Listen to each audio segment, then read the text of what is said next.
Ganhei 12 milhões de dólares e não contei para ninguém. Não meu irmão, não minha mãe e definitivamente não meu pai, o homem em cujo sofá eu estava dormindo depois de perder o emprego. 3 dias depois de eu ter comprado o bilhete premiado, ele me mandou uma mensagem de texto às 21h32. Você é um parasita. Ou paga $500 por mês ou vaza. Então, deixei $500 na mesa da cozinha dele e saí antes do amanhecer. Uma semana depois, ele me viu no noticiário da noite segurando um cheque maior do que tudo que ele já havia ganho junto. Ele não ligou para pedir desculpas. Ele ligou para seu advogado. Ele me processou por a pensão alimentícia familiar. Ele convidou 12 membros da igreja para o tribunal para assistirem à sua vitória. Mas quando o juiz olhou para ele e disse 5 palavras, aqueles mesmos membros da igreja saíram sem se despedir. Meu nome é Laí Dawson. Tenho 28 anos e esta é a história de como meu pai tentou se apropriar do que não lhe pertencia e perdeu tudo o que lhe era devido. Se você está assistindo a isso, inscreva-se no canal e me diga de onde você está assistindo. Tudo começou com um e-mail. 20 de dezembro de 2024, 3 dias antes do Natal. Eu estava sentada à minha mesa na Thompson & Reed, uma empresa de contabilidade de médio porte no centro de Houston, onde eu trabalhava há 4 anos. 4 anos de horas extras. 4 anos de avaliações de desempenho perfeitas. 4 anos acreditando que, se eu me esforçasse o suficiente, estaria em segurança. O e-mail chegou às 16h47. Devido a uma reestruturação, seu cargo foi extinto com efeito imediato. Por favor, recolha seus pertences pessoais e devolva seu cartão de acesso ao RH até às 17h. 13 minutos. Esse foi o prazo que me deram para pagar 4 anos. Eu não fui o único. 15% dos funcionários receberam o mesmo e-mail naquele dia, 23 pessoas no total. Mas saber disso não tornou a dor menos intensa. Empacotei minha escrivaninha em uma única caixa de papelão, uma caneca de café, uma foto da minha mãe e uma pequena suculenta que eu mantive viva por 2 anos. Todo o resto lhes pertencia. Em 1º de janeiro, eu não conseguia pagar o aluguel do meu apartamento em Midtown, $1.200 por mês, e minha conta poupança tinha exatamente $847. Meu senhorio me deu 30 dias para desocupar o imóvel. Uma gentileza, disse ele, por causa das festas de fim de ano. Naquela noite, sentei-me na cama e comecei a percorrer a minha lista de contatos. Minha mãe estava no Arizona reconstruindo sua vida após se divorciar do meu pai 8 anos atrás. Meu irmão Derek estava em Dallas, ocupado demais sendo uma estrela em ascensão em seu escritório de advocacia para atender às ligações de sua irmã desempregada. Isso deixou apenas uma opção. Liguei para meu pai. Pai, preciso de um lugar para ficar, só por algumas semanas, até encontrar um novo emprego. Houve uma pausa, e então ele disse, tudo bem, mas isso é temporário, Laí. Mudei-me para a casa dele no dia 28 de dezembro, levando 2 malas e um laptop. Eu não sabia que aquelas 2 malas seriam as únicas coisas que eu levaria quando fosse embora. A casa do meu pai não tinha mudado em 20 anos. 4 quartos, 3 banheiros, garagem para 2 carros e um bairro tranquilo em Katy, a oeste de Houston. Ele havia quitado a hipoteca 5 anos atrás, um fato que mencionava pelo menos uma vez por semana. As paredes continuavam com a mesma cor bege. O tapete continuava com a mesma cor creme que evidenciava todas as manchas. E as fotos na parede continuavam as mesmas. 3 molduras na sala de estar. Todas elas contavam com a participação do meu irmão Derek. Derek se formou na Universidade Rice. Derek cumprimentando um juiz em sua cerimônia de formatura na Faculdade de Direito. Derek recebendo um prêmio que eu não consegui identificar do outro lado da sala. Nem uma única foto minha. Percebi isso na primeira noite, deitada no sofá que viria a ser minha cama. O couro estava frio e as almofadas tinham um leve cheiro de charutos, o ritual dominical do meu pai com os amigos da igreja. Me cobri com um cobertor fino e fiquei olhando para o rosto de Derek na parede, iluminado pelo poste de luz lá fora. Na manhã seguinte, meu pai deixou suas expectativas bem claras. Estávamos tomando café da manhã, ovos mexidos que ele havia preparado, embora tenha me lembrado 2 vezes que não era dono de um restaurante, quando ele mencionou Derek pela primeira vez. Seu irmão acabou de entrar na lista de sócios, disse ele, sem tirar os olhos do prato. Aos 33 anos. Morrison & Foley, uma das melhores firmas do Texas. Isso é ótimo para ele, eu disse. Ele recebeu 3 propostas antes mesmo de se formar. 3. Ele finalmente olhou para mim. O que você estava fazendo aos 28 anos? Ah, é mesmo. Sendo demitida. Eu não respondi. Aprendi há muito tempo que responder só piorava as coisas. Mas eu senti que aquele aperto familiar no peito, a mesma sensação que eu tinha desde os 12 anos, quando via meu pai radiante com o boletim do Derek enquanto mal olhava para o meu. Eu disse a mim mesmo que ficaria apenas 2 semanas. No dia de Ano Novo de 2025, meu pai convidou 2 amigos da igreja para almoçar, Bill Hartley e Tom Reeves, ambos aposentados e membros do mesmo grupo de homens que meu pai liderou por 6 anos. Eles chegaram ao meio-dia vestindo calças caqui engomadas e camisas polo, carregando uma garrafa de vinho que provavelmente custava mais do que meu orçamento semanal para compras de supermercado. Tentei ficar no quarto de hóspedes, tecnicamente o antigo quarto de Derek, embora ele não dormisse lá há 5 anos, mas meu pai me chamou. Laí, venha dar um oi para o Bill e o Tom. Entrei na sala de estar vestindo jeans e um suéter que eu tinha desde a faculdade. Bill e Tom sorriram educadamente. Esta é a minha filha, disse meu pai. Ele fez uma pausa, como se estivesse procurando algo positivo para acrescentar. Ela está sem oportunidades no momento, morando no meu sofá por enquanto. Ah, disse Bill, com o sorriso vacilando um pouco. Você está ajudando-a a se reerguer, Gerald? Meu pai riu. Não era uma risada amigável. Mas parece carregar peso morto. Aquelas palavras me atingiram como um tapa. Bill e Tom se remexeram desconfortavelmente.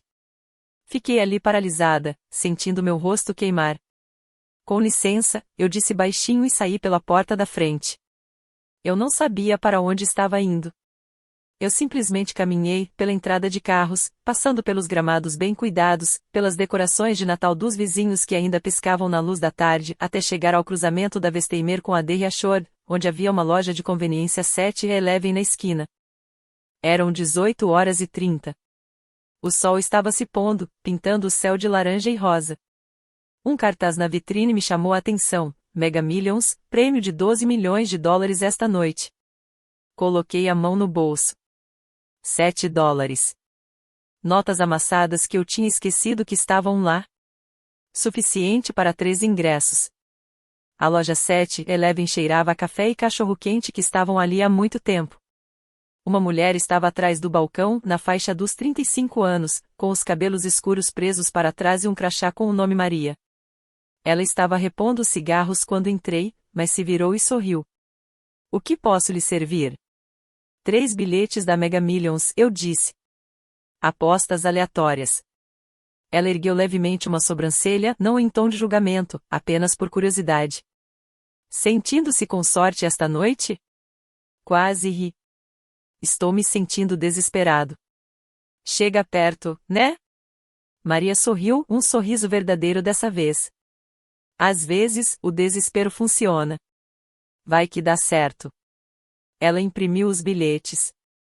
A máquina zumbiu e fez cliques, cuspindo 3 pedaços de papel com números aleatórios que eu nem me dei ao trabalho de ler. Total de $6.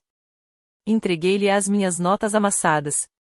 Fique com o troco, eu disse, embora o troco fosse apenas $1. Boa sorte, querida.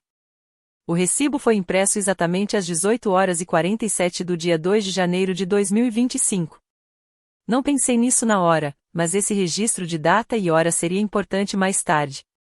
Aquele recibo, com as iniciais de Maria e o endereço da loja impressos no topo, se tornaria a primeira prova em um caso que eu nem imaginava que aconteceria. Comprei uma garrafa de água com meu último $1 e saí. O sol já havia se posto completamente, e o estacionamento estava iluminado por luzes fluorescentes que zumbiam fracamente acima das cabeças. Sentei-me na calçada com 3 bilhetes de loteria e uma garrafa de água na mão e fiquei pensando no que meu pai tinha dito. Peso morto. Já me chamaram de muitas coisas na vida: quieta, tímida, não tão ambiciosa quanto seu irmão, mas peso morto era novidade. Peso morto andava a entender que eu o estava arrastando para baixo. Peso morto andava a entender que eu era um fardo que ele era obrigado a carregar. Olhei para os bilhetes que tinha na mão. Talvez, apenas uma vez, algo pudesse dar certo. Fiquei sentada naquela calçada por quase 1 hora. A temperatura havia caído para 45 graus. Eu estava tremendo de frio com meu suéter fino, mas não conseguia me obrigar a voltar. Ainda não. Não enquanto Bill e Tom provavelmente ainda estivessem lá bebendo vinho e ouvindo meu pai falar sobre como eu era uma decepção. Pensei na minha mãe, Patricia Dawson, embora ela tivesse voltado a usar seu nome de solteira, Patricia Olovay, depois do divórcio. Ela morava em Scottsdale, em um pequeno apartamento que havia comprado com o dinheiro do acordo judicial. Conversávamos talvez 2 vezes por ano, sempre em aniversários, e sempre brevemente. O divórcio tinha sido conturbado, e eu cometi o erro de me manter neutro, o que fez com que ambos os pais se sentissem traídos. Mas me lembrei de algo que ela me disse uma vez, na última vez que a visitei antes de ela se mudar. Seu pai vê as pessoas como investimentos, Laí. Se você não der retorno a ele, você é um passivo. É por isso que eu tive que ir embora. E um dia você também terá que ir. Eu não tinha entendido isso naquela época. Eu tinha 20 anos e ainda acreditava que, se me esforçasse mais, trabalhasse mais, conquistasse mais, ele finalmente me notaria. 8 anos depois, sentada na calçada em frente a uma loja de conveniência, finalmente entendi. Eu não conseguiria obter a aprovação dele. Nunca. Ele já havia decidido quanto eu valia, e nenhum esforço faria mudar de ideia. Se eu ficasse naquela casa, eu encolheria. Cada comparação com Derek, cada insulto casual na frente dos amigos dele, cada lembrete de que eu estava sem oportunidades, tudo isso me corroía até não sobrar nada. Levantei-me, com as pernas rígidas por causa do frio. Eu não sabia se aqueles bilhetes de loteria seriam premiados. Mas eu sabia de uma coisa, eu tinha que sair daquela casa em 2 semanas, acontecesse o que acontecesse. O sorteio foi às 22 horas. Tive que esperar 3 horas. Voltei para a casa do meu pai às 9h30. Bill e Tom tinham ido embora. Meu pai estava em sua poltrona reclinável assistindo a um jogo de futebol, com um copo de uísque bourbon na mesinha de canto. Ele não levantou o olhar quando entrei. Onde você estava? Fui dar uma caminhada. Ele grunhiu. Essa foi a conclusão da conversa. Deitei-me no sofá, puxei o cobertor sobre mim e abri o aplicativo da loteria no meu celular. O sorteio estava marcado para as 22 horas, horário central. Programei um alarme para as 10h15, caso eu adormecesse. Eu não consegui dormir. Às 22h02, os resultados foram divulgados. Peguei meus bilhetes, eu tinha tirado fotos deles antes de sair da loja, um hábito que desenvolvi anos atrás depois de perder um bilhete premiado de $5 na lavagem. O primeiro bilhete, nada. O segundo bilhete, nada. O terceiro bilhete. Fiquei olhando fixamente para a tela. Então, verifiquei os números novamente. Em seguida, acessei o site oficial da Mega Millions e comparei os números manualmente, um por um. 7, 14, 28, 33, 52. Mega Bola 11. Todos os 6 números coincidiram. Meu coração parou. Então começou de novo, pulsando tão forte que eu conseguia sentir na garganta. Verifiquei uma 4ª vez. Uma 5ª vez. Abri 3 sites diferentes, comparando cada número individualmente. $12 milhões antes dos impostos. Eu não gritei.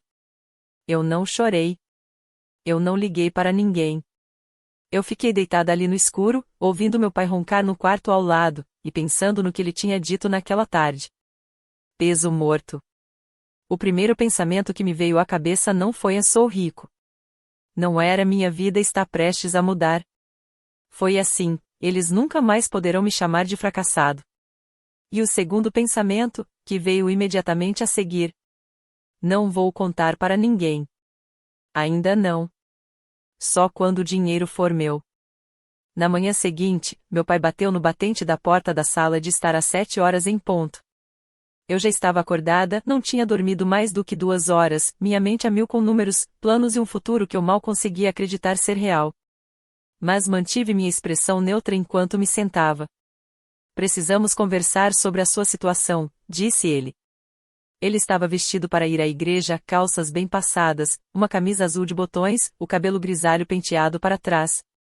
Ele tinha a aparência do respeitável banqueiro aposentado que todos em sua congregação acreditavam que ele fosse. Qual a situação? Você está aqui há uma semana. Ele cruzou os braços. Eu não estou administrando uma instituição de caridade, Lai. Pai, estou procurando emprego. Leva tempo. Derek nunca precisou procurar emprego. Ele disse isso como se as palavras tivessem um gosto amargo. Ele recebeu propostas antes da formatura. 3 delas. Eu não sou Derek. Claramente. A conversa terminou aí. Ele saiu para a igreja sem dizer mais nada. Naquela noite, às 21h32, meu telefone vibrou com uma mensagem de texto. Foi meu pai quem me deu. Você é um parasita. Ou paga $500 por mês ou vaza. Cansei de sustentar seus fracassos. Eu li 3 vezes. A cada palavra, o impacto era mais profundo não porque me surpreendessem, mas porque confirmavam tudo o que eu sempre suspeitara. Para ele, eu não era sua filha. Eu era apenas um item no orçamento, uma despesa a ser minimizada. Eu tirei uma captura de tela. Não sei por que fiz isso, talvez por instinto, ou por alguma parte de mim que já sabia, mesmo naquela época, que eu poderia precisar de provas algum dia. Eu salvei no meu armazenamento em nuvem. Em seguida, salvei novamente nos rascunhos do meu e-mail. Então comecei a arrumar as malas. 4 de janeiro de 2025, 6 horas da manhã. Meu pai ainda dormia, eu conseguia ouvi-lo roncar através da porta do quarto, o mesmo ronco profundo e retumbante de que me lembrava da infância, o som que significava que ele não acordaria por pelo menos mais 1 hora. Eu me movi silenciosamente. Contei $500 em dinheiro vivo, notas de 20 e $10 que eu havia sacado da minha conta poupança antes de perder meu apartamento. Era quase tudo o que me restava, mas isso já não importava.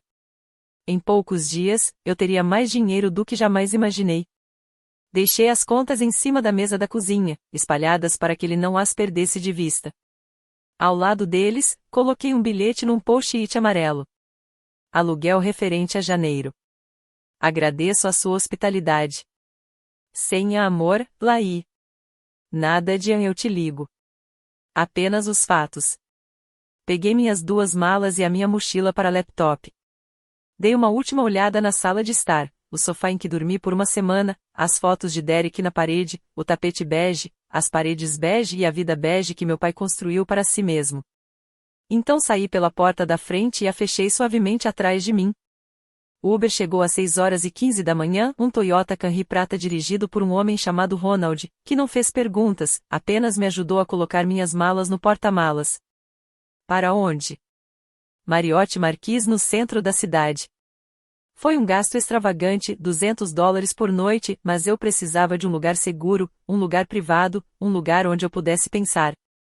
Eu resolveria o resto mais tarde. Quando o carro se afastou da casa do meu pai, olhei para trás uma última vez pela janela traseira. As luzes ainda estavam apagadas.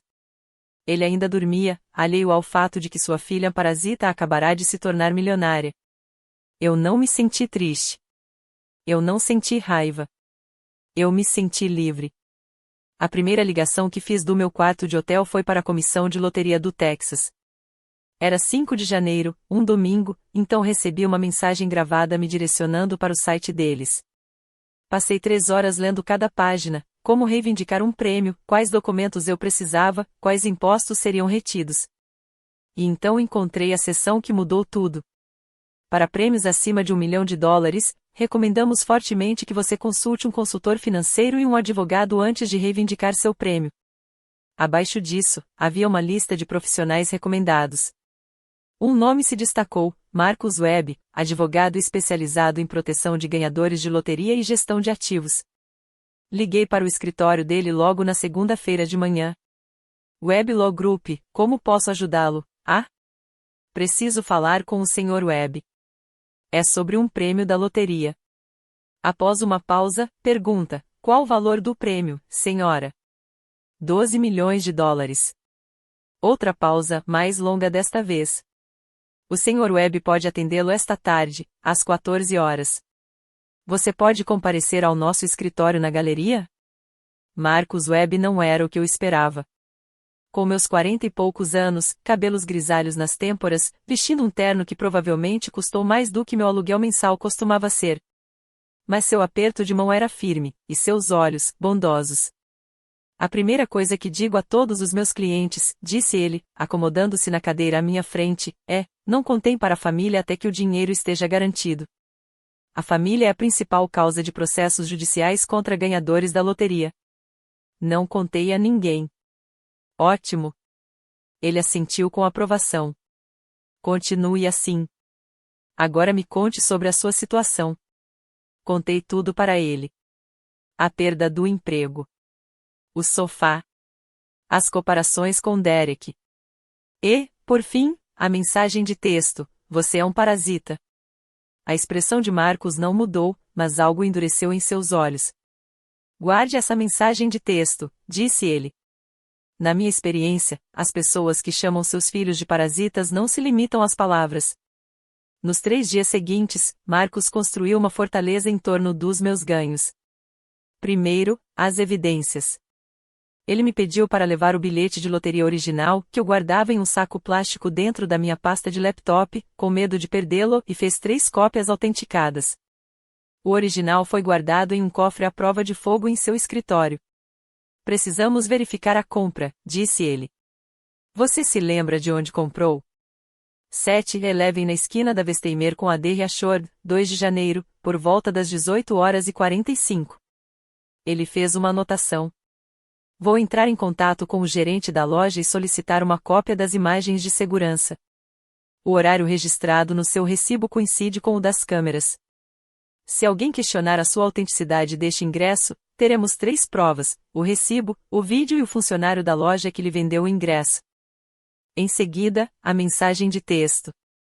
Mostrei a ele a captura de tela no meu celular, e ele pediu para seu assistente jurídico imprimi-la com todos os metadados visíveis: data, hora, número do remetente, informações da operadora.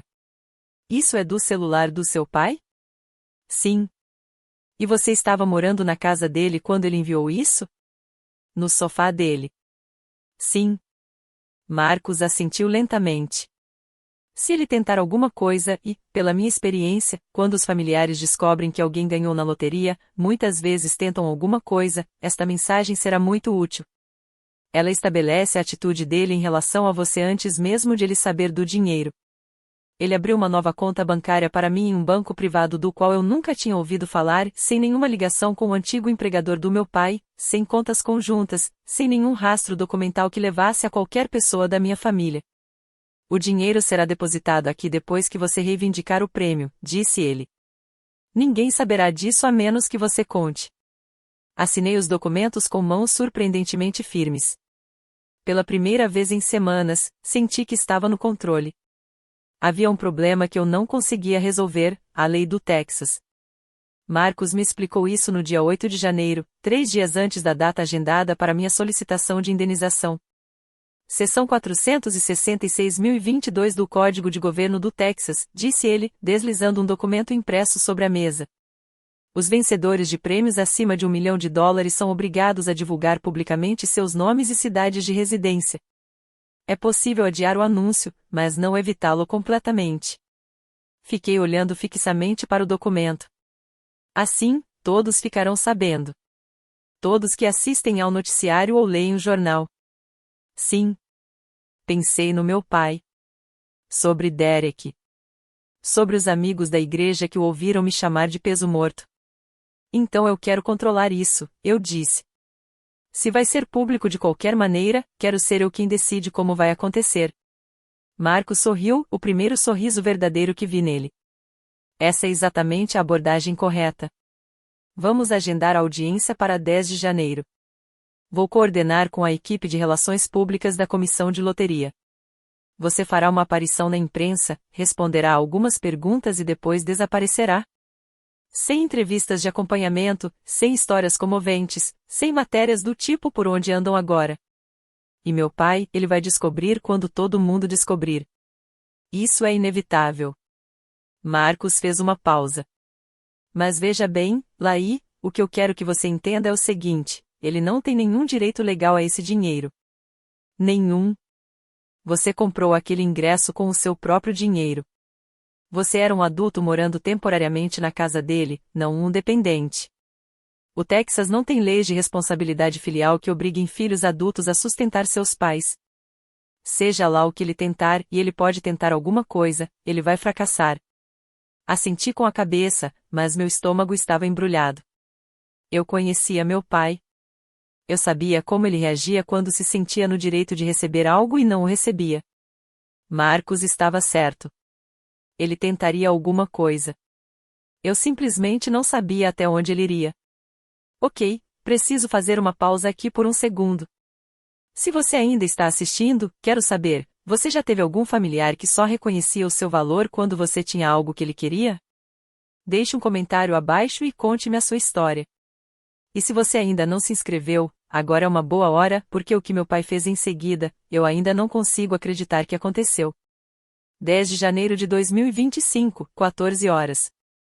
A sede da Comissão de Loteria do Texas em Austin era menor do que eu esperava, um prédio governamental sem graça, com paredes bege e iluminação fluorescente. Mas a sala de conferências onde realizaram o evento para a imprensa estava longe de ser comum. Um cheque cerimonial gigante estava encostado na parede. Pague a ordem de Laí Dawson, 12 milhões de dólares. Câmeras de 3 emissoras de notícias locais apontavam para um pequeno pódio. Um fotógrafo do jornal Austin American Statesman ajustou sua lente. Eu vestia um blazer azul marinho que havia comprado no dia anterior, a peça de roupa mais bonita que eu possuía em anos, e mantive as mãos juntas à minha frente para esconder o tremor. Senhora Dawson, disse o representante da comissão de loteria, a senhora está pronta? Assenti com a cabeça. As câmeras começaram a gravar. Laí, parabéns pela sua vitória. Qual é o primeiro passo que você pretende dar ao dinheiro? Eu havia ensaiado essa resposta com Marcos. Seja simples. Seja positiva.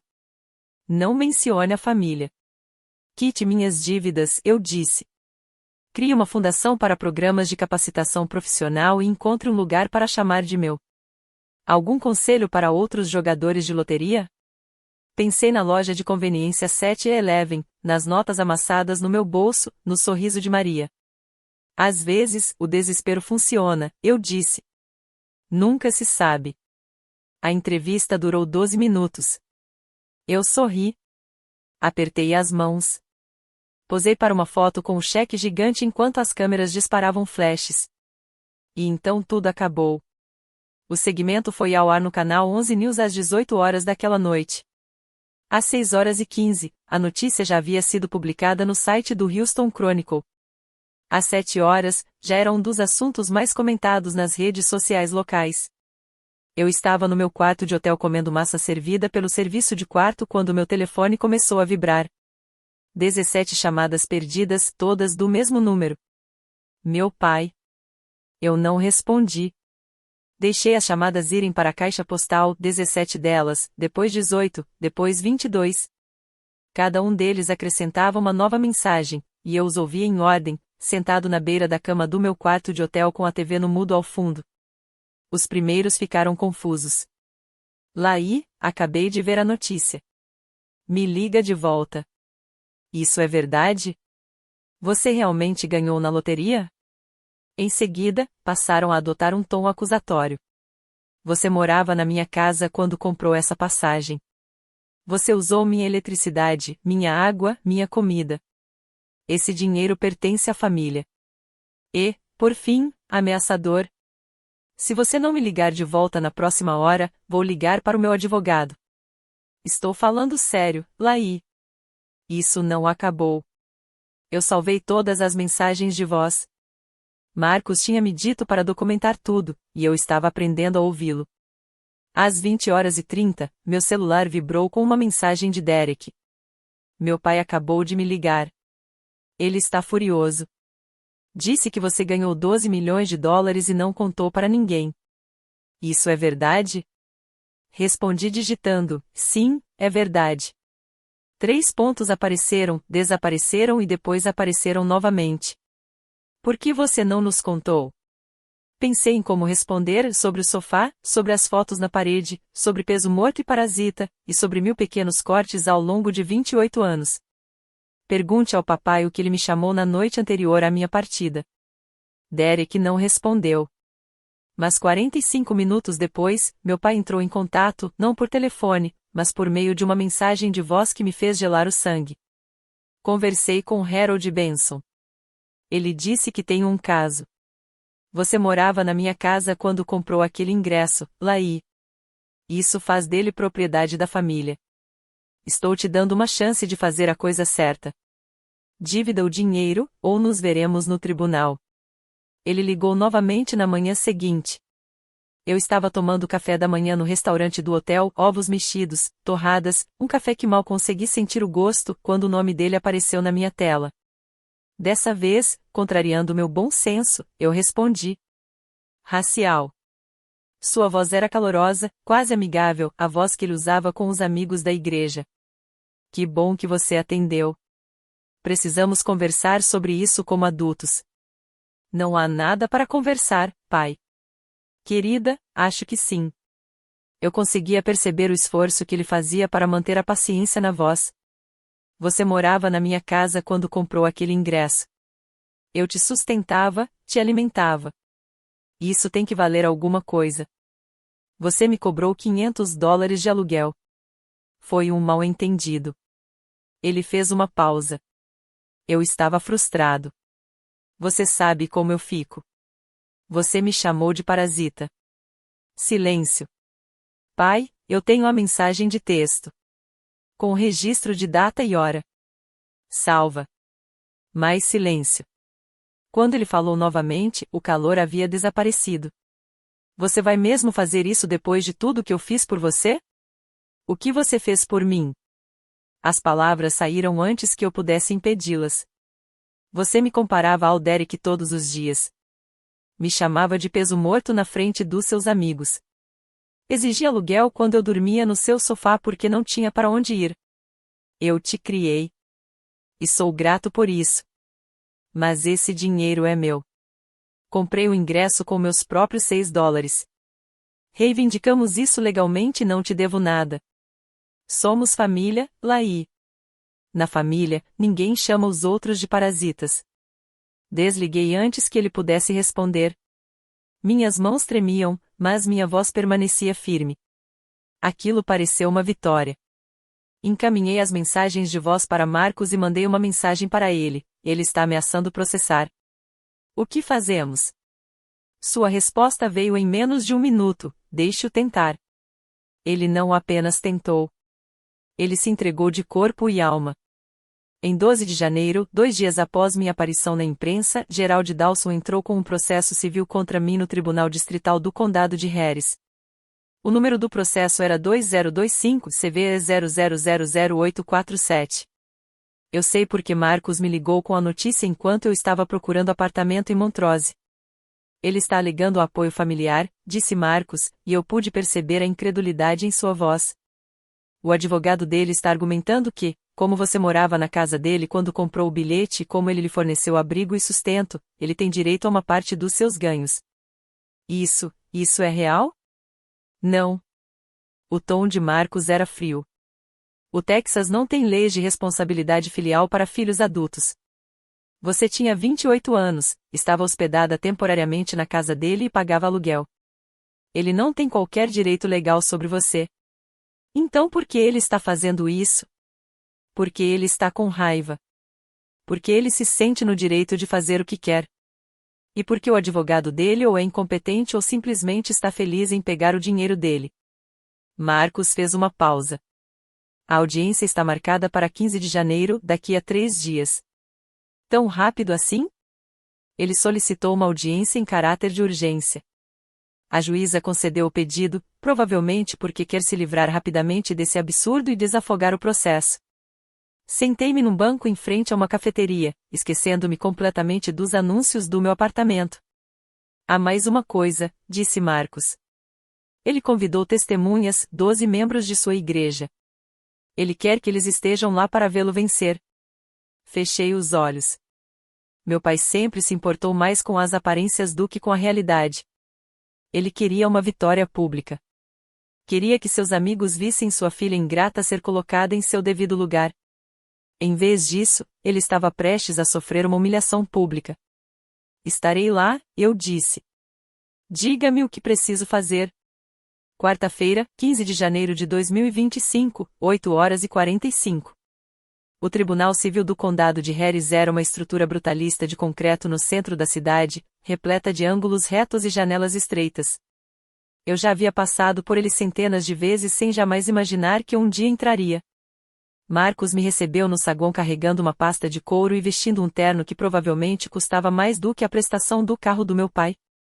Ele parecia calmo. Eu senti que ia vomitar.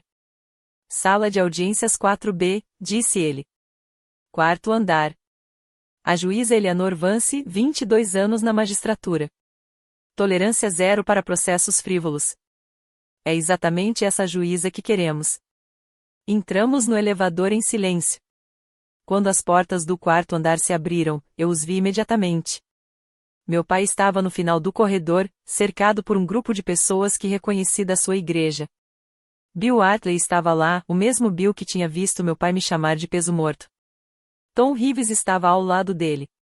Outras 10 pessoas que eu conhecia de vista, se não pelo nome, todas vestidas com suas melhores roupas de domingo numa manhã de quarta-feira. Eles tinham vindo para ver Gerald Dawson vencer. Meu pai me viu e sorriu, não um sorriso afetuoso, mas um sorriso triunfante. O sorriso de um homem que acreditava já ter vencido. Laí, disse ele, em voz alta o suficiente para que todos ouvissem. Fico feliz que você tenha vindo. Isso não precisa ser desagradável. Você ainda pode fazer a coisa certa. Eu não respondi. Marcos colocou a mão no meu cotovelo e me guiou em direção às portas do tribunal. Lá dentro, a sala era menor do que eu esperava. Paredes revestidas de madeira, luzes fluorescentes, fileiras de bancos como em uma igreja. Cerca de 45 pessoas no total, advogados, funcionários, o grupo da igreja e 2 repórteres do Houston Chronicle sentados na última fileira com cadernos abertos. O oficial de justiça deu início à sessão. Todos de pé. A meritíssima juíza Eleanor Vance preside. A juíza Vance era exatamente como Marcos a havia descrito, por volta dos 55 anos, com os cabelos grisalhos presos num coque alto e óculos de leitura no nariz. Ela examinou o processo à sua frente por um longo momento antes de erguer o olhar. Senhor Benson, disse ela, dirigindo-se ao advogado do meu pai. O senhor pode apresentar seu caso. Harold Benson se levantou. Ele era mais jovem do que eu esperava, talvez uns 40 e poucos anos, com o cabelo penteado para trás e um terno que não lhe caía muito bem. Ele pigarreou. Excelência, meu cliente, Sr. Gerald Dawson, é um profissional bancário aposentado e um membro exemplar de sua comunidade. Quando sua filha passou por dificuldades, ele a acolheu em sua casa.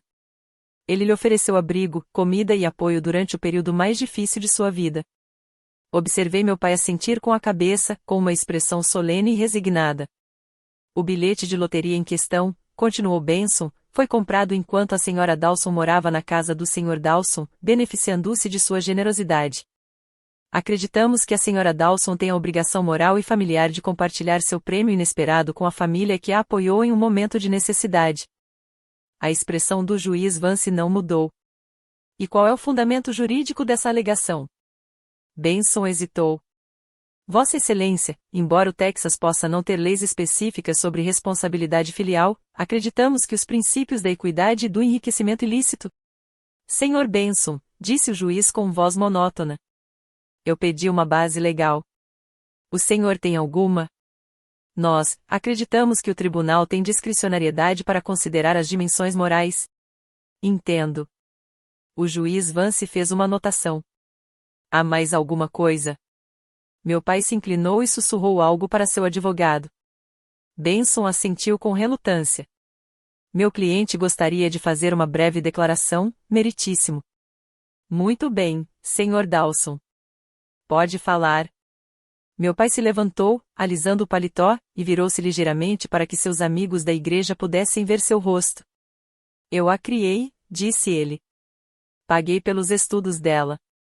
Dei-lhe um lugar para ficar quando ela não tinha nada.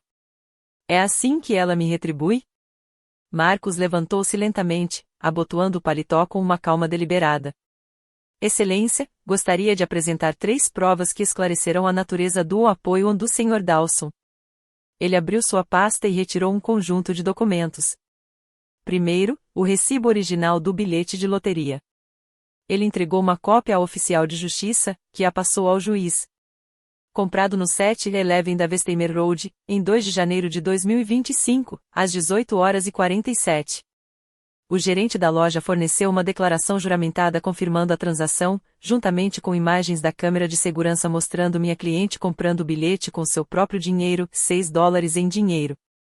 O juiz Vance examinou o recibo e assentiu com a cabeça. Continue. Em segundo lugar, as próprias imagens de segurança. Marcos apontou para um laptop que sua assistente jurídica havia configurado. Posso reproduzir os 30 segundos relevantes, se o tribunal desejar, mas o ponto principal é claro: a senhora Dawson comprou este ingresso de forma independente, usando seus próprios recursos, sem qualquer envolvimento do Sr. Dawson. Anotado. E a terceira prova? Marcos fez uma pausa. Quando falou novamente, sua voz estava mais baixa, mas ainda assim ecoou pelo silêncio do tribunal. Uma mensagem de texto enviada pelo Sr. Dawson ao meu cliente em 3 de janeiro de 2025, às 21h32. Ele entregou outro documento ao oficial de justiça. Observei o rosto do meu pai enquanto o juiz começava a ler. Vou ler isso em voz alta para que fique registrado, disse a juíza Vance. Sua voz era neutra, mas algo havia mudado em sua expressão. Você é um parasita. Ou paga $500 por mês ou vaza. Cansei de sustentar seus fracassos. A sala do tribunal estava em silêncio. Olhei para os membros da igreja na galeria. O rosto de Bill Hartley empalideceu. Tom Reeves encarava os próprios sapatos. O maxilar do meu pai se contraiu, mas ele não disse nada.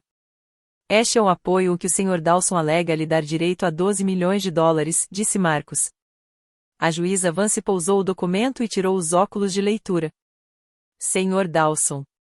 Meu pai endireitou a postura, mas eu conseguia ver a tensão em seus ombros. Você enviou essa mensagem de texto para sua filha? Ele olhou para seu advogado, que não ofereceu ajuda. Foi um momento de frustração, meritíssimo. Eu não queria. Você chamou sua filha de parasita e exigiu $500 de aluguel, ou não? A palavra pairou no ar. Parasita. Observei os membros da igreja se remexerem desconfortavelmente em seus assentos. Sim, disse meu pai finalmente. Mas o contexto importa. Ela estava desempregada, morando na minha casa, sem contribuir com nada. E ela pagou o aluguel que você exigiu? Ela deixou $500 na minha mesa da cozinha. Sim. Então ela atendeu ao seu pedido. A voz do juiz Vance era gélida. Ela pagou o que você pediu e depois saiu da sua casa. Mas o ingresso foi comprado enquanto ela ainda estava viva. Sr. Dawson, disse o juiz, erguendo a mão. Vou interrompê-lo aqui. O tribunal ficou completamente em silêncio. Eu conseguia ouvir o arranhar das canetas dos repórteres na última fila. O juiz Vance inclinou-se ligeiramente para a frente. Deixe-me ver se entendi sua posição. Você chamou sua filha adulta de parasita. Você exigiu o aluguel dela enquanto ela dormia no seu sofá depois de perder o emprego. Ela pagou o aluguel e saiu da sua casa. E agora, porque ela ganhou um prêmio na loteria, você acredita ter direito a uma parte do prêmio dela? Meu pai abriu a boca e depois a fechou. Esse resumo está correto, Sr. Dawson? Quando você coloca dessa forma. Estou apresentando as coisas da maneira como as evidências as mostram. O juiz Vance endireitou-se. Já ouvi o suficiente. Ela olhou diretamente para meu pai. O tribunal prendeu a respiração. 45 pessoas, incluindo os 12 membros da igreja que meu pai havia convidado para testemunhar sua vitória, permaneceram imóveis em seus assentos. E então ela disse. 5 palavras. Você não é uma vítima. O rosto do meu pai empalideceu. A juíza prosseguiu, com a voz firme e fria. Sr. Dawson, o Texas não possui leis de responsabilidade filial que obriguem filhos adultos a sustentar financeiramente seus pais. Sua filha era uma mulher de 28 anos que ficou temporariamente em sua casa após perder o emprego. Ela não era sua dependente. Ela não estava sob sua tutela. Ela era uma hóspede que o senhor insultou, humilhou e, por fim, cobrou aluguel. Ela mostrou a impressão da mensagem de texto. Esta mensagem, que você admite ter enviado, demonstra que você não apoiou sua filha por amor ou por dever familiar. Você a chamou de parasita. Você a chamou de fracassada. Você exigiu pagamento por uma simples hospitalidade. E agora, porque ela ganhou dinheiro, você quer reivindicar uma parte. O juiz Vance pousou o papel. Este caso é arquivado com resolução de mérito. Sr. Dawson, o senhor não tem direito legal aos ganhos de loteria de sua filha, nem agora, nem nunca. Além disso, estou ordenando que o senhor pague os honorários advocatícios do réu, visto que este processo foi frívolo e sem fundamento. Ela olhou para ele mais uma vez. Recomendo fortemente que você reflita sobre o verdadeiro significado da palavra família. A sessão está encerrada.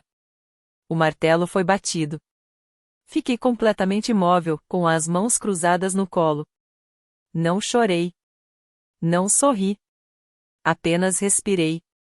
Ouvi movimento atrás de mim, os membros da igreja se levantaram, juntaram seus pertences e saíram sem dizer uma palavra ao meu pai. Nenhum deles parou para oferecer consolo. Nenhum deles sequer olhou para ele. Preciso parar aqui e te perguntar uma coisa. Quando o juiz disse aquelas 5 palavras, você não é uma vítima, o que você sentiu? Porque senti algo que não sentia há anos. Como se alguém finalmente tivesse visto a verdade. Se você se identificou com essa história, inscreva-se no canal e deixe um comentário. Quero saber se você já passou por um momento assim, quando alguém em posição de autoridade finalmente enxergou o que sua família se recusava a ver. Eu estava no meio do corredor do tribunal quando ouvi seus passos atrás de mim. Corrida, espere. Parei, mas não me virei. Marcos ficou ao meu lado, com uma mão na pasta, pronto para intervir se necessário. Precisamos conversar, disse meu pai. Sua voz estava diferente agora, mais baixa, quase suplicante.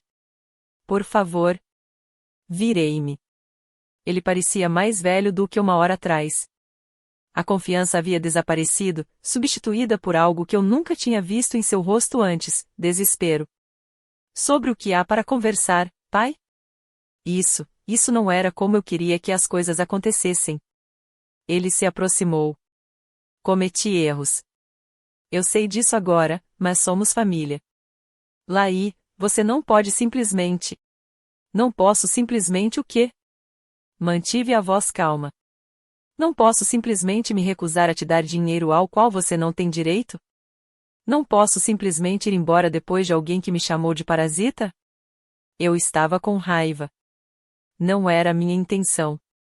Você falou sério em cada palavra. Respirei fundo. Você passou a vida inteira me comparando ao Derek. Disse aos seus amigos que eu era um peso morto. Exigiu aluguel quando eu estava dormindo no seu sofá porque não tinha para onde ir. E quando eu fui embora, você não ligou para pedir desculpas. Ligou para um advogado. Ele abriu a boca, mas nenhuma palavra saiu. De agora em diante, eu disse, se precisar entrar em contato comigo, faça-o por meio do meu advogado. O Sr. Webb cuidará de toda a comunicação racial. Esse é o meu limite, pai. Não é negociável. Virei-me e caminhei em direção ao elevador.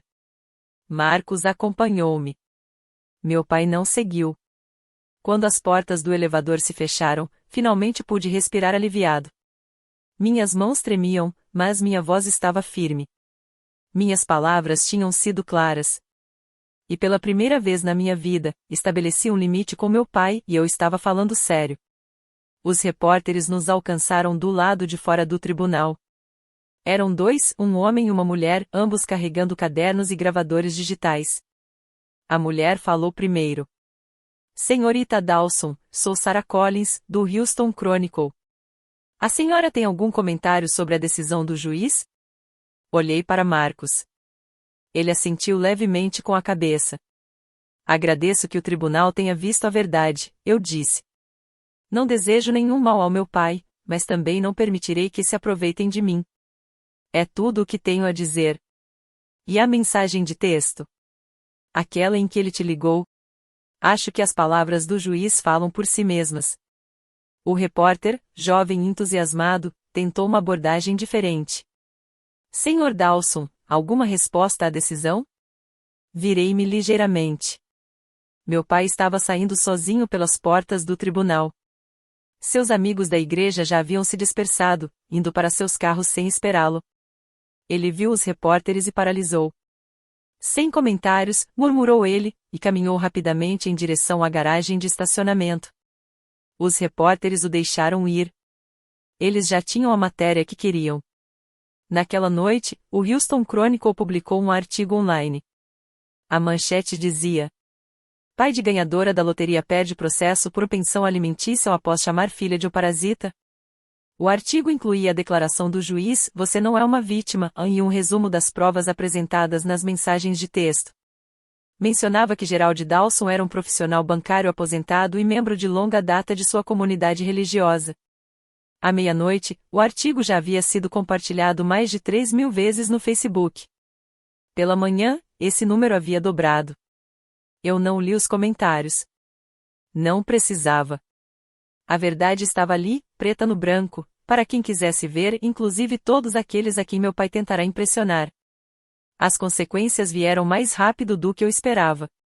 Fiquei sabendo disso por terceiros, através do Derek, que me ligou 3 dias depois da audiência. Ele parecia cansado. Meu pai foi à igreja no domingo, disse ele. A primeira vez desde o julgamento. Como foi isso? Uma longa pausa. Não estou bem. Segundo Derek, meu pai chegou no horário de sempre, vestindo seu terno de sempre, esperando seu lugar de sempre no terceiro banco. Mas algo estava diferente. As pessoas que normalmente o cumprimentavam na porta, as mesmas que o viram perder no tribunal, não fizeram contato visual. Os apertos de mão que costumavam ser calorosos e demorados eram breves e superficiais. Após o culto, o pastor Mitchell pediu para falar com ele em particular. Vários membros expressaram preocupação, disse o pastor. O artigo, as coisas que você disse à sua filha, Gerald, chamar sua filha de parasita não é algo que podemos simplesmente ignorar. Meu pai tentou explicar o contexto, a frustração, um mal-entendido que ganhou proporções exageradas. O pastor Mitchell ouviu e disse: acho que você deveria se afastar um pouco do conselho de liderança para refletir. O conselho de liderança. Meu pai fez parte dele por 8 anos. Foi a sua maior conquista fora da carreira de Derek, a prova de que ele era respeitado, admirado, um pilar da comunidade. E agora havia desaparecido. Ele não está lidando bem com isso, disse Derek. Ele fica dizendo que o juiz foi parcial, que você manipulou a situação, que nada disso é culpa dele. Claro que sim. Laí, Derek hesitou. Não estou dizendo que você estava errado. Estou apenas dizendo que ele ainda é nosso pai. Ele continua sendo o mesmo homem que me chamou de parasita, eu disse. Isso não muda só porque ele está enfrentando as consequências. Derek não tinha resposta para isso. Uma semana depois, Derek ligou novamente. Desta vez, sua voz estava diferente e menos defensiva, mais incerta, como se finalmente estivesse vendo algo que vinha evitando há anos. Conversei com a mamãe, disse ele. Coloquei minha xícara de café sobre a mesa. Você falou com a mamãe? Ela me ligou depois de ler o artigo. Ele fez uma pausa. Ela disse que não ficou surpresa com nada daquilo. Ela não seria. Ela me contou coisas, Laí, sobre por que realmente foi embora, sobre como o papai a tratava. Eu sempre achei que ela estava exagerando ou sendo dramática, mas depois de ver o que aconteceu naquele tribunal, eu esperei. Desculpe, disse Derek finalmente. Eu deveria ter percebido antes. Deveria ter perguntado o que realmente estava acontecendo em vez de simplesmente presumir que papai estava certo. Não foi um pedido de desculpas perfeito. Não apagou 28 anos sendo o irmão esquecido, aquele que nunca se igualou aos outros, aquele cujas fotos não estavam penduradas na parede, mas foi sincero. Obrigado por dizer isso, eu disse. Papai me pediu para falar com você, continuou ele. Para convencê-lo a perdoá-lo, ou pelo menos a desistir das custas judiciais. O que você disse para ele? Eu disse a ele que não podia fazer isso. A voz de Derek era firme. E eu disse a ele que ele precisa se desculpar de verdade antes de qualquer coisa.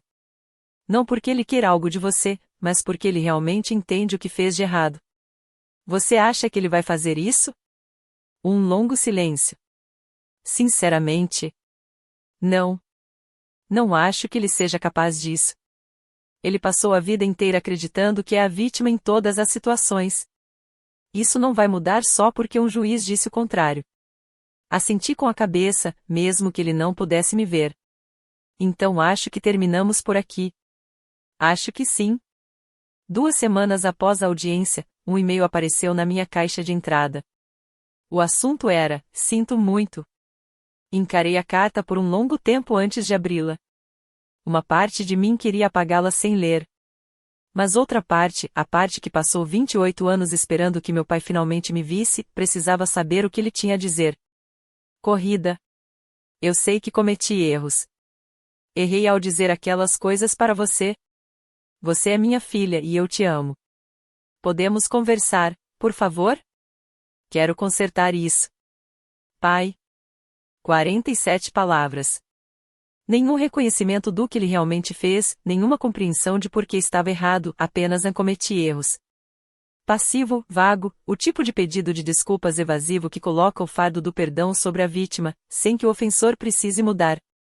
Encaminhei o e-mail para Marcos com a seguinte observação: para que conste, nenhuma resposta é necessária. A resposta dele veio em menos de 1 hora, anotado. Se ele continuar, podemos enviar uma notificação extrajudicial. Me avise. Eu não bloqueei o endereço de e-mail do meu pai. Eu não bloqueei o número de telefone dele. Marcos me aconselhou a manter os canais de comunicação abertos, não para reconciliação, mas para documentação. Se ele intensificasse a situação, se tentasse algo mais, eu queria ter um registro. Mas eu não respondi. Não porque eu estivesse com raiva. A raiva havia se dissipado, substituída por algo mais calmo e triste, a constatação de que meu pai jamais seria o pai que eu precisava. Ele não era capaz disso. Talvez nunca tivesse sido. Algumas desculpas são apenas outra maneira de pedir o que você quer. Eu aprendi a distinguir uma da outra. Fechei meu laptop e voltei a procurar apartamento. Eu tinha uma vida para construir e não ia construí-la esperando que meu pai se tornasse alguém que ele não era. Em fevereiro de 2025, assinei o contrato de aluguel de um apartamento de 2 quartos em Montrose, um bairro que eu sempre amei, mas que nunca pude pagar. Prédio de tijolos vermelhos, piso de madeira, uma pequena varanda com vista para uma rua arborizada. O aluguel era de $1.800 por mês, o que teria sido impensável 3 meses atrás. Agora, não era nada. Mas eu não gastei o dinheiro de forma descontrolada. Marcos me apresentou a um consultor financeiro especializado em enriquecimento repentino, e juntos criamos um plano: quitar todas as dívidas, investir com cautela, viver modestamente e reservar fundos para algo significativo. Esse algo se tornou a Fundação Dawson. A ironia do nome não me passou despercebida. Eu estava usando o sobrenome do meu pai, o nome do qual ele tanto se orgulhava, o nome que ele associava à sua reputação, para fazer algo que ele jamais teria feito: ajudar pessoas que estavam passando por dificuldades. A missão da fundação era simples: treinamento profissional e apoio na transição de carreira para pessoas que haviam sido demitidas. Eu sabia o que era perder tudo da noite para o dia, ficar sentado em um quarto de hotel me perguntando como pagaria o aluguel do mês seguinte. Eu queria tornar isso mais fácil para outras pessoas. Em março, já tínhamos financiado 15 bolsas de estudo para programas de formação profissional em Houston. E liguei para minha mãe. Foi a primeira conversa de verdade que tivemos em 2 anos. Ela atendeu no segundo toque. Laí? Sua voz era calorosa, surpresa. Eu vi o artigo. Estou tão orgulhosa de você por ter ganhado na loteria, por ter se defendido. Ela fez uma pausa. Eu deveria ter te ensinado a fazer isso há muito tempo. Me desculpe por não ter feito isso. Você me ensinou ao deixá-lo, eu disse. Só precisei de um tempo para entender. Conversamos durante 1 hora. Foi o começo de algo novo. Julho de 2025, 6 meses após a audiência. Eu estava sentada na minha varanda tomando café gelado e observando o sol de verão filtrar-se pelas copas dos carvalhos quando Derek ligou para dar notícias. Meu pai vendeu a Escalade, disse ele. O Cadillac? Sim. Honorários advocatícios, aparentemente. Harold Benson não saiu barato. E ainda teve as custas judiciais que lhe foram concedidas. Ele está dirigindo um Honda usado agora. Não senti satisfação. Também não senti pena. Simplesmente não senti nada. Como ouvir notícias sobre um estranho. Como ele está se saindo em outros aspectos. Não está nada bem, Laí. Ele ainda vai à igreja, mas agora senta-se no fundo.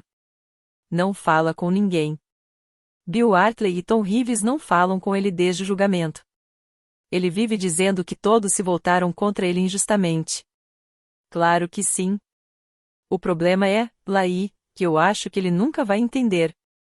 Eu tentei conversar com ele, conversar de verdade, sobre o que ele fez com você, com a mamãe, com todos nós. Ele simplesmente desconversa, muda de assunto, age como se fosse a vítima. Ele faz isso a vida toda, eu disse. Por que ele pararia agora? Acho que eu tinha esperança. Derek parou de falar. Deixa pra lá. Não importa. Ficamos em silêncio por um instante. Vou viajar para o Arizona no mês que vem, eu disse. Para ver a mamãe. Você devia vir também. Sim, disse ele. Sim, ela gostaria disso. E eu acho que seria bom para nós dois. Vou verificar minha agenda, disse Derek, mas sua voz estava mais leve do que no início da ligação. Eu gostaria disso. Depois que desliguei o telefone, fiquei sentado na minha varanda por um longo tempo, observando as sombras se alongarem do outro lado da rua. Meu pai estava sozinho em sua casa de 4 quartos, dirigindo um carro usado, abandonado por seus amigos. Eu estava construindo uma vida que realmente queria viver. Às vezes, as pessoas me perguntam o que aprendi com tudo isso. Elas esperam que eu diga algo sobre dinheiro, como ele muda as pessoas, como ele revela quem são seus verdadeiros amigos, como você nunca deve contar a ninguém se ganhar na loteria. E sim, tudo isso é verdade. Mas essa não é a verdadeira lição. A verdadeira lição é sobre limites. Durante 28 anos, deixei que meu pai definisse meu valor. Cada comparação com Derek, cada suspiro de decepção, cada insulto casual na frente de seus amigos, eu absorvia tudo, acreditando que se eu me esforçasse mais, trabalhasse mais, conquistasse mais, ele finalmente me enxergaria. A loteria não mudou isso. A loteria apenas me deu os recursos para ir embora. O que me transformou foi o momento em que percebi que não precisava da aprovação dele. Que a opinião dele sobre mim, parasita, peso morto, fracasso, dizia mais sobre ele do que sobre mim. Os limites não são punição. São proteção. Eu não cortei relações com meu pai para magoá-lo. Cortei relações porque continuar a interagir com ele estava me machucando. Cada conversa, cada tentativa de reconciliação, cada me desculpe em que não era realmente um pedido de desculpas, tudo isso teve um preço, minha paz, minha autoestima, minha capacidade de seguir em frente. Algumas relações podem ser reparadas. Algumas pessoas podem mudar. Mas você não pode forçar isso. E não pode esperar para sempre. Meu pai talvez nunca entenda o que fez de errado.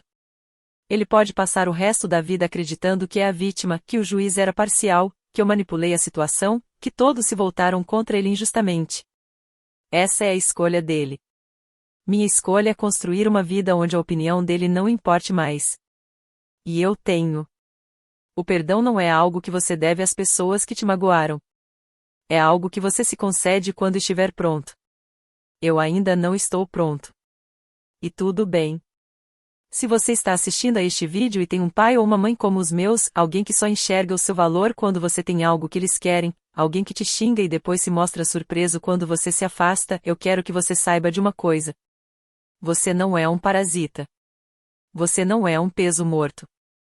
Você não é um fracasso. E se alguém da sua família não consegue enxergar isso, se essa pessoa passou anos fazendo você se sentir inferior, comparando você com seus irmãos, desconsiderando suas conquistas, exigindo seus recursos e oferecendo apenas críticas em troca, então talvez seja a hora de encontrar pessoas que consigam Família não é só laços de sangue. Família é quem está presente, quem te apoia incondicionalmente, quem celebra suas vitórias em vez de tentar se apropriar delas. Finalmente encontrei essa família. Minha mãe, com quem eu havia perdido contato por anos, agora é uma das minhas amigas mais próximas.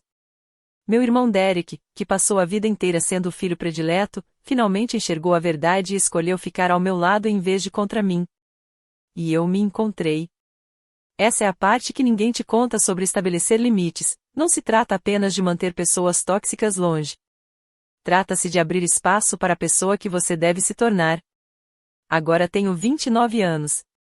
Tenho um apartamento que adoro, uma fundação que ajuda pessoas a reconstruir suas vidas e um relacionamento com minha mãe que eu achava que tinha perdido para sempre. Meu pai ainda está lá fora, em sua casa de 4 quartos, esperando que eu o perdoe nos termos dele. Não vou. Mas também não vou passar a vida inteira com raiva disso. Segui em frente e isso, mais do que qualquer prêmio da loteria, é a verdadeira vitória. Essa é a minha história. Obrigado por ouvirem. Obrigado por ficarem comigo até o final. Se esta história significou algo para você, por favor, inscreva-se no canal e deixe um comentário. Eu leio todos eles. E se você quiser ouvir mais histórias como essa, confira o vídeo na descrição. É sobre outro membro da família que achou que podia pegar o que não lhe pertencia. Alerta de Soiler, eles estavam errados. Até a próxima!